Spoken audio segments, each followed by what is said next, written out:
All right, everyone, settle in. Today, we're going to build a practical guide to epilepsy management. I mean, something you can actually use when you hit the wards. This isn't just about textbook knowledge. By the end of this, you're going to have a solid framework for tackling one of the most common neurological conditions you'll see. So, let's get started. Okay, let's just jump right in. Picture this. You're in the ER. A patient has just been brought in after having a seizure, their very first one. Your attending looks at you and asks, "So, what's your next move?" That's a big question, right? Your answer? Well, it has to start with figuring out exactly what just happened and what it means for this person's future. That single question is pretty much the foundation for everything we're about to talk about today. So, first things first, we have to get our definition straight. I know, it sounds super basic, but trust me on this one. Mixing up the words seizure and epilepsy is a classic rookie mistake, and making that distinction is absolutely critical when you're making clinical decisions. So here's the core difference, and it's all about an event versus a condition. Think of a seizure as the electrical storm itself. It's a sudden, passing thing. But epilepsy, that's the underlying neurologic condition. It's the predisposition, the enduring risk of having these storms again. And you really need to get this distinction because it's what tells us whether we should even be thinking about long-term treatment. And here it is, the practical clinical definition you just have to burn into your brain. 2 or more unprovoked seizures, separated by more than 24 hours. Now that word unprovoked is doing a lot of heavy lifting here. A seizure that happens because of, say, super low blood sugar, that's a provoked seizure. That's not epilepsy. But 2 seizures that happen out of the blue? Yep, that meets the criteria. And that's our green light to start thinking about long-term therapy. Okay, so you've confirmed your patient had a seizure. The very next step before you even think about treatment is to classify it. Why? Because misclassifying a seizure can lead to choosing the wrong medication, which can be ineffective or, even worse, make the seizures more frequent. Think of this as your roadmap. It comes from the International League Against Epilepsy, or ILE, and honestly, it's a brilliant framework. It guides you through the process. You start broad, just identifying the seizure type. From there, you narrow it down to the epilepsy type, and if you have enough clues, you might even nail down a specific epilepsy syndrome. It's a really logical flow that takes you from just observing what happened all the way to a solid diagnosis. When it comes right down to it, seizure classification really boils down to one simple question. Where did it start? A focal seizure? Well, it originates in one hemisphere, just one specific spot. You might see something like a twitching arm, or the person might report a strange smell. But a generalized seizure, that's a whole different beast. It involves networks on both sides of the brain, right from the get-go. This is what often leads to a full loss of consciousness and convulsions. And I can't stress this enough. This distinction is the single most critical factor in choosing the right medication. And of course, while we're busy classifying the what, we always have to be detectives and hunt for the why. What's the etiology here? Was there a stroke that left behind a little scar tissue in the brain? Could it be genetic? Or maybe an infection or something autoimmune? You have to remember, a seizure is often just a symptom. Our job is to dig deeper and find the root cause. That's a huge part of the workup.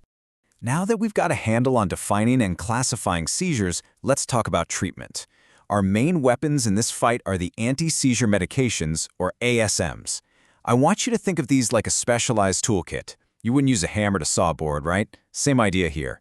Each medication is a different tool, designed for a very specific job. So the first way we're going to organize our toolkit is by their spectrum of activity. You've got your broad-spectrum ASMs. Think of these as your versatile, Swiss Army knife-type tools. They work for a whole range of seizures, both focal and generalized. Then you have the narrow-spectrum agents. These are more like your specialized wrenches. They are fantastic for certain jobs, like focal seizures, but, and this is a big but, they can actually make other seizure types worse. See, this is exactly why getting that classification right is so important. Okay, so here are the workhorses. These are the drugs you're going to see prescribed day in and day out on the wards. For broad spectrum, the big 3 you have to know are levetiracetam, lamotrigine, and valproate. For your narrow-spectrum drugs for focal seizures, you'll see a lot of carbamazepine and oxcarbazepine. And hey, look at that special category down at the bottom for absence seizures. Ethosuximide is the go-to, the classic choice there. Seriously, this table? This is your starting lineup. Committed to memory. All right, we've got our toolkit, and we know how the tools are organized. Now comes the really interesting part. This is where the art of medicine comes in. It's about picking the right tool for the right patient.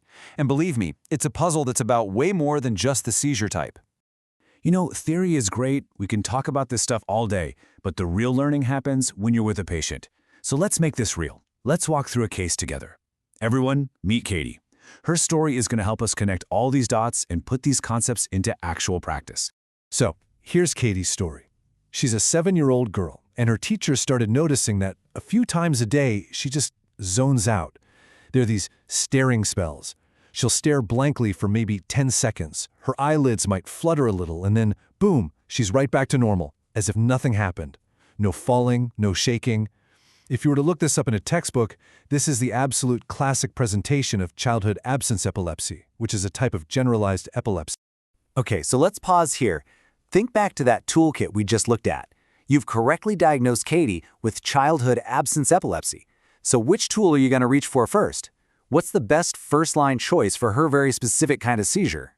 If you are thinking ethosuximide, ding, ding, ding, you are absolutely right. It's a narrow-spectrum drug, and it is laser-focused and highly effective for these uncomplicated absence seizures.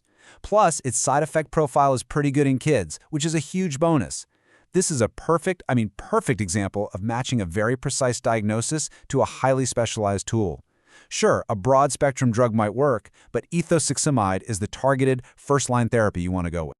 Now look, selecting the right drug, that's only half the battle. The other, equally important half is knowing how to anticipate and manage the risks. Every single medication we prescribe has a potential dark side, and with anti-seizure meds, some of those dark sides are things you absolutely, positively cannot afford to miss. Okay, listen up, because this is crucial. If you only remember one thing about side effects from today, make it this one: Stevens-Johnson syndrome, or SJS. This isn't just a rash, it's a severe, potentially life-threatening immune reaction that affects the skin and mucous membranes. Certain ASMs, especially lamotrigine and carbamazepine, carry this risk. So if your patient, who you just started on one of these, calls you about any new rash, you have to take it incredibly seriously. The mantra here, and I want you to repeat it, is start low and go slow when you're titrating the dose. That's how we minimize this risk. Now let's talk about an old-school drug that you'll still see around, phenytoin. This one is, well, it's a bit of a problem child. It's notoriously tricky to use. One of the biggest reasons is something called zero-order kinetics. What that means for you is that tiny little changes in the dose can lead to huge, totally unpredictable swings in the patient's blood levels. You combine that with its boatload of drug-drug interactions and the risk of serious blood disorders, and you've got a high-alert medication that demands extremely careful monitoring. And this right here is a perfect illustration of why drugs like phenytoin are such a headache. It's a potent inducer of the cytochrome P450 enzyme system in the liver. In plain English, it revs up the metabolism of other drugs. This can make them way less effective. A classic and very serious example is that it can make birth control pills completely useless, so you have to warn your patients about that. On the flip side, you have enzyme inhibitors, like valproate, which do the opposite. They slow down metabolism, which can cause other drug levels to climb into the toxic range. The bottom line? You always have to check for these interactions before you write that script. Okay, I know we just went through a lot of scary stuff. SJS, drug interactions, it's a lot, but I want to end on a really positive and important note. This is an incredibly encouraging statistic. For almost half of all patients who are newly diagnosed with epilepsy, the very first medication we try will get them completely seizure-free. Let that sink in. Treatment works.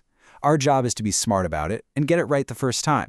And really, that brings us to the final, and I think most important point of all. Our goal here isn't just about stopping seizures. It's not about making an EEG look pretty or just so we can write seizure-free in the chart. It's about finding a therapy that fits our patient's life. It's about helping them, whether it's a 7-year-old kid like Katie or an 80-year-old grandmother, to live their fullest, best life with as little disruption as possible from both the seizures and the side effects of the treatment. That's the real art of what we do.